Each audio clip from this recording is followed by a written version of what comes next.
So Jake and I wanted to give you a glimpse of another location here at 10 Capital. We're sitting here in the kitchen because this week we're talking about relationship.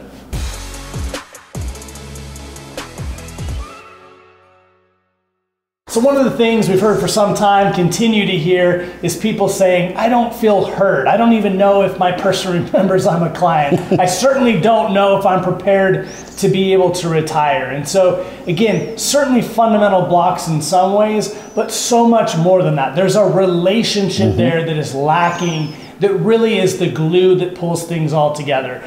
Jake and I have spent hours and hours and hours, of course, talking about how we can improve what we do here at 10 Capital, take it to new levels. We're sitting here in the kitchen of our new space. Matt may or may not cut some other footage in, helping build those relationships by bringing people together in fun and unique ways. I'm going to throw it to Jake to begin with to talk a bit about how we've formalized this. A lot of people talk relationship, but we've engaged other parties, created our own systems to really formalize it into something concrete. There's many pieces to it, whether it's cooking classes here at the office or in the past doing them outside of the firm. It'll be exciting to bring them in, but it really starts at the foundational level of helping clients understand that we know who you are. Our planning process starts with just that.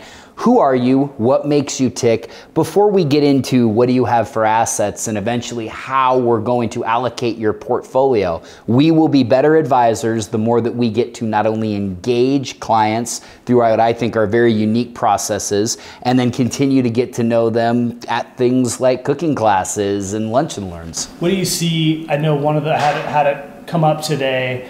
Somebody say, hey, my spouse doesn't want to come in. And they're saying, hey, I trust you, you handle it. We certainly see there's usually a lead spouse on the finances in the second one. To the spouse out there who might be hesitating coming in, why is it so important for them to come in, and maybe what are some of the misconceptions they have about what that first meeting might look like? Sure, to your point, there's usually a CFO spouse and a non-CFO spouse in every relationship, could be he or she. There's usually someone who's more engaged or less engaged, could be he or she. But if you're that person who maybe hasn't felt like I've been engaged or don't even know if you want to be, the reason it's so important for us to make sure that we have the perspective from both spouses or both individuals as part of that relationship is just that, relationship. Understanding how each person tick, what's important. Is it just that I want to be able to take the grandkids to Disneyland, or is it I want to make sure that I have enough retirement income to last and I want to be really involved in how that's structured? There's no right or wrong, and all too often, well, most of the decisions that we're going to be making fall into the category of math and emotion. Sometimes math needs to win out. A lot of times the emotion is going to play a very prevalent piece, and understanding how both parties view both the math and emotion in their financial relationship is key.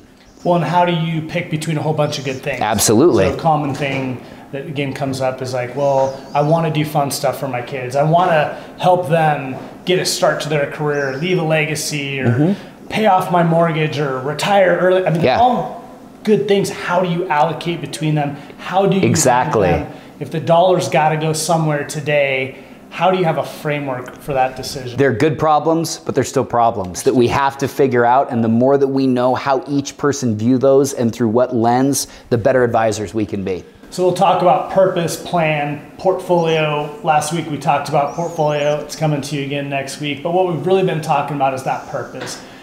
Having you be heard, know that we know what's important to you, walking through that and formalizing that, and then building it into a plan. The last thing we'll wrap up with here, maybe give a couple examples of, again, it's coming back to that relationship. Why is it so critical? Why is a firm throwing these events, again, or we're so close to bring this so back. Close. Why do you guys have the space you have? And again, we look forward to unveiling a little bit more of that over time.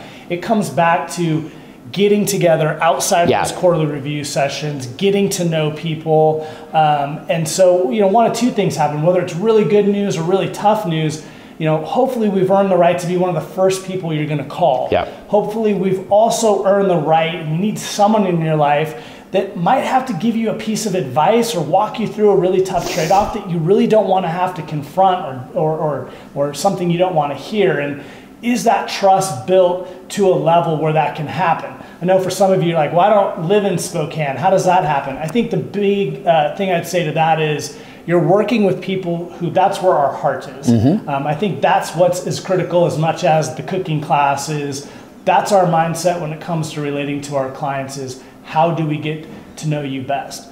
So to that end, Jake, do you have generally, or maybe it's a specific example in mind of where that relationship to you at that critical moment in time made the difference? Absolutely. We get the opportunity that we take very seriously to play hopefully a key role in someone's life. So whether that's someone who's gone through losing a spouse, had COVID uproot their financial life, if we're going to get the honor of having someone really open up to us and share those details that could be very critical to helping make or break a long-term retirement plan, we need to know them beyond, as you said earlier, that quarterly review meeting. And that's why we've built the structure that we have around engaging people on their own terms in a way that hopefully helps you understand that we're here to talk about more than just your finances. We truly want to know you as a person and what makes you tick.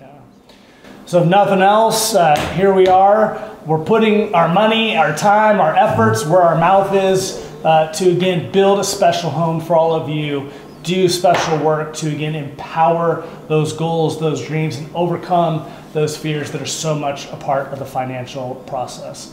If you're interested in connecting here soon, let us know. We're creating wait lists as we speak, and look forward to, again, welcoming you into our new home very soon. Have a wonderful weekend.